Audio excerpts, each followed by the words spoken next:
Corona మహమ్మారి ఇంకా వణికిస్తూనే ఉంది. ప్రపంచవ్యాప్తంగా కోవిడ్ కేసులు తగ్గుముఖం పట్టినా ముప్పు మాత్రం ఇంకా పోలేదు. గడిచిన 45 రోజుల్లో రాష్ట్ర వ్యాప్తంగా 350 కోవిడ్ కేసులు నమోదయ్యాయి. ఇందులో 70% JN1 వేరియంట్కు చెందినవే. రాష్ట్రంలో రోజుకు సగటున 350 కోవిడ్ నిర్ధారణ పరీక్షలు జరుగుతున్నాయి. వీటిని పెంచితే మరిన్ని కేసులు వెలుగు చూసే అవకాశం ఉంది. ఇతర అనారోగ్య సమస్యలతో ఆసుపత్రిలో చేరుతున్న వారిని పరీక్షించినప్పుడే కోవిడ్ బయటపడుతోంది. చాలా మంది ఇళ్ల వద్దనే ఉంటూ చికిత్స పొంది కోలుకుంటున్నారు.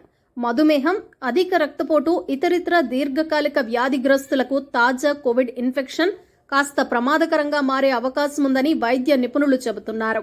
JN1 రకం తక్కువ సమయంలో ఎక్కువ మందికి సోకుతుంది. దీనివల్ల కొందరికి తీవ్రమైన జలుబు చేస్తుంది, విపరీతమైన దగ్గు, ఆయాసం రావచ్చు.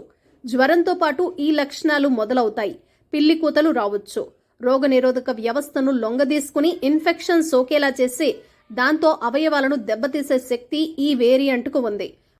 ముఖ్యంగా బలహీనత, ఆకలి తగ్గిపోవటం వంటి ప్రాథమిక లక్షణాలను నిర్లక్ష్యం చేయకుండా నిర్ధారణ పరీక్షలు చేయించుకోవాలని వైద్యులు సూచిస్తున్నారు.